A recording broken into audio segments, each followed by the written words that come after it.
Unspoken Issues. Okay, so it's time to get into our third story here from the 1993 Marvel Holiday Special. This third story is titled The Big X-Mas Blackout. 8-page story featuring Spider-Man, plotted by Richard Howell, scripted by Stan Lee, penciled by Steve Lightle, inked by Al Milgrom, lettered by John Costanza, and colored by Renée Witterstaetter. Spider-Man meets Mary Jane at Rockefeller Center just in time for the annual Christmas tree lighting. But the celebration is cut short when Electro plunges the entire area into darkness and threatens to keep New York blacked out unless he's paid $1 million. Peter slips away, suits up, and confronts Electro on a nearby rooftop, leading to a fast, energetic fight that spills into the giant Christmas tree itself. Using quick thinking, Spider-Man webs the tree's massive star ornament into place and redirects Electro's final lightning blast back at him, knocking the villain out with his own power. The lights return, the crowd cheers, and Peter rejoins MJ under the glowing tree as the story ends with a cheerful holiday note from the friendly neighborhood Spider-Man. So yeah, this one had this kind of classic Spider-Man feel to it, classic Spider-Man story. And also, it's a quick holiday 8-pager. You got Stan Lee involved here, so it kind of has that classic energy. We got the rhythm, the banter, and the charm that's happening here. And setting it at the Rockefeller Center tree lighting and pairing Spidey with Electro, it really adds to that timeless feel of the story. I think the humor and the action was balanced pretty well. It's not really silly, just kind of right for a Christmas-themed Spider-Man story. It feels like something modern characters are doing inside a story that has Silver Age heartbeat. It's a simple setup. We got a blackout, we got a villain, we got a fight, and we wrap up. And honestly, that simplicity works here. With this creative team, they're clearly aiming for an evergreen holiday Spider-Man short. And the structure fits that goal perfectly. As for the holiday spirit, there isn't much sentimental holiday spirit in the narrative itself. It's more Spider-Man happens to be fighting a villain on Christmas type of story.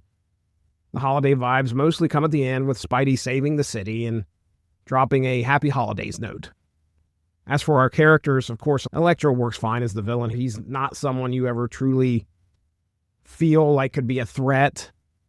And he basically gets defeated by his own plan. He doesn't play much comic relief in this. He is kind of an over-the-top silly villain sometimes, but here he's just a classic, reliable Spidey rogue doing classic rogue things. Now, Spider-Man has got to bring the humor. His dialogue is fun, it's lively, it's very much in character.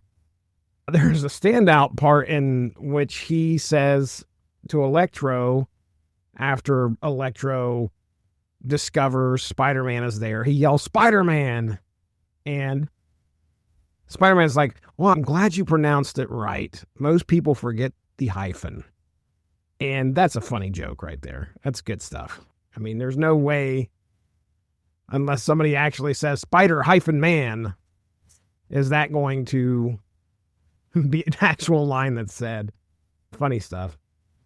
And this felt very much like something Stan Lee would have been involved with. Now, at this point in Peter and MJ's life, their dynamic is pretty charming. I think in continuity at this point, they're married. They got married in 1987. So as far as stories have been told, we've had about 5 years of stories with MJ and Peter being married. MJ is also aware of being Spider-Man. At the beginning of this, Peter's running late because he's been doing superhero stuff. That feels right on the money here. MJ's, of course, annoyed and starts out pretty angry at the beginning, but by the end, she softened up a bit. That works. It isn't really heavily emphasized about her attitude, but sometimes holidays can make you grumpy. Now, speaking of the art and the visuals, Steve Lightle's pencils here, He absolutely nails the character. We got strong poses. We got dynamic movement. There's great fight staging that's happening here. Spider-Man and Electro both look fantastic in the action panels and the big crowd shots. It really feels like the kind of art you want for a classic feeling holiday story. The colors, Renée Witterstaetter does a great work here. You can see some of the contrast between the warm Christmas colors and the sudden blackout. That lands really well. The book feels like nighttime for New York at Christmas. And the fight scenes were easy to follow, nothing really confusing or overly busy here. The transitions from rooftop to tree interior to big finishing moment, it all flows really well. Lightle's clean, structured line work helps sell this classic vibe, too. And when you're looking at a Silver Age story being told in the 90s, you don't want gritty. You want something that looks like what you would have picked up back in the late 60s. I feel this story is not quite as hokey as true Silver Age stories are, but the feel is unmistakably there. It's a nice blend of nostalgia and a great early 90s presentation. And yeah, it's an 8-page story. It has to get in and out real fast.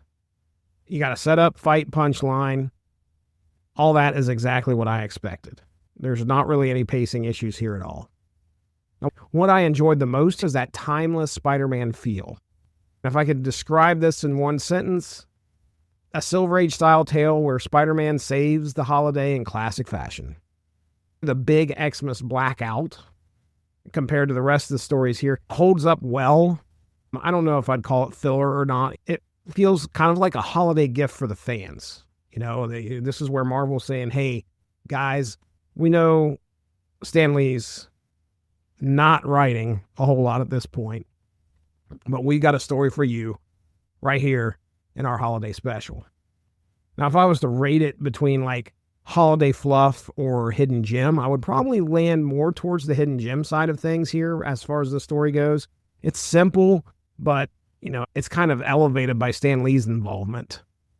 And would I recommend this? I mean, yeah, I think I would. It's fun. It's a quick seasonal Spidey read. And I'm 100% behind the simplicity is the charm.